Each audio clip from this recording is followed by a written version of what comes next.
আসসালামু আলাইকুম। অনেকেই অরক্ষিত স্বাধীনতা এই পরাধীনতা এবং কৈফিয়ত ও কিছু কথা মেজর এম এ জলিল অবসরপ্রাপ্ত ওনার বইটি রিভিউ জানতে চেয়েছেন।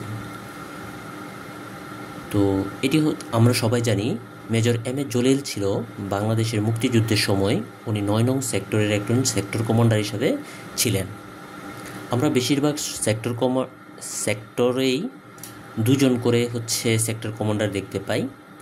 তো ৯ নং সেক্টরেই উনি প্রথম থেকে শেষ পর্যন্ত ছিলেন এবং উনি ওনার বাস্তব অভিজ্ঞতা থেকে ওনার বইয়ে কিছু লেখা উনি লিখে গেছেন।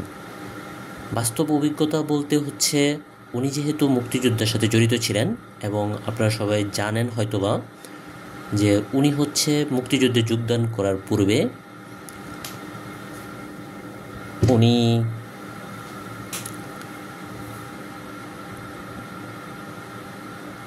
উনি পাকিস্তান সেনাবাহিনীতে ছিলেন এবং পাকিস্তান সেনাবাহিনীর কিছু খুব ভালো মোটামুটি একটা ভালো পদেই উনি ছিলেন।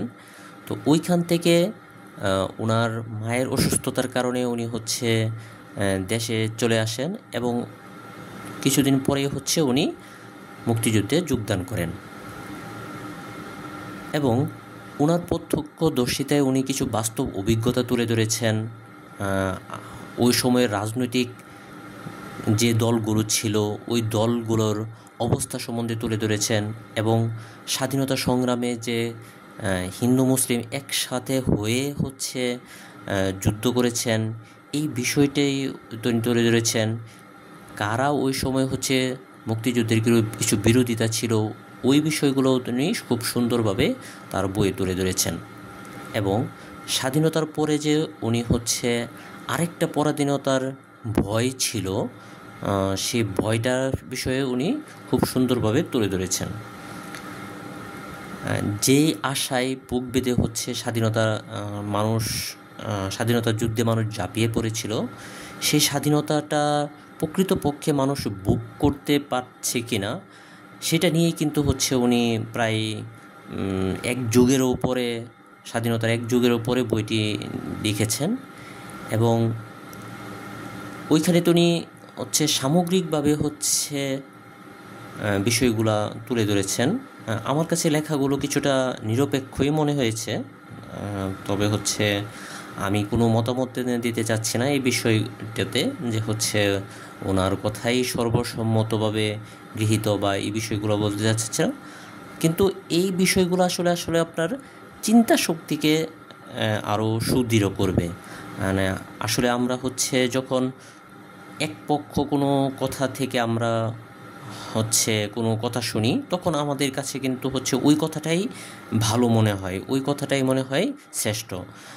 মানে আমার প্রকৃত নিজ অভিজ্ঞতা থেকেই বলি, আমি যখন কোনো দুই পক্ষের কোনো ঝগড়া হয় বা ঝগড়া বিবাদ হয়, কোনো কথা শুনি, প্রত্যেকটা একজন করে যখন শুনতে যাই তখন কিন্তু প্রত্যেকের কথাই মনে হয় যে তার কথাই রাইট, কিন্তু দুজন যখন একসাথে করা হয় তখন কিন্তু কথাগুলো আরও ভিতরের জিনিসগুলো বের হয়ে আসে। তো আমি বইটি আপনি পড়তে পারেন, কারণ বইটি আপনার চিন্তা শক্তিকে আরেকটু বিস্তৃত করবে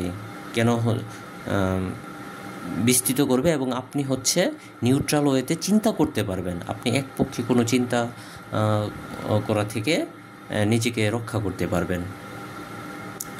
তো প্রথম অংশে উনি অরক্ষিত স্বাধীনতায় যে পরাধীনতা এই বিষয়টা তুলে ধরেছেন। দ্বিতীয়তে কৈফিয়ত কিছু কথাতে উনি উনার হাতে গড়ে ওঠা যে রাজনৈতিক সংগঠন জাসদ, এই জাসদ এর সম্বন্ধে উনি কিছু কথা বলেছেন এবং পরবর্তীতে উনি কিন্তু জাসদ থেকে বের হয়ে আসেন এবং কিছুটা ইসলামের প্রতি ওনার ভালোবাসা জন্মে ওই জিনিসটা উনি ওনার বইয়ে সুন্দর করে তুলে ধরেছেন। তো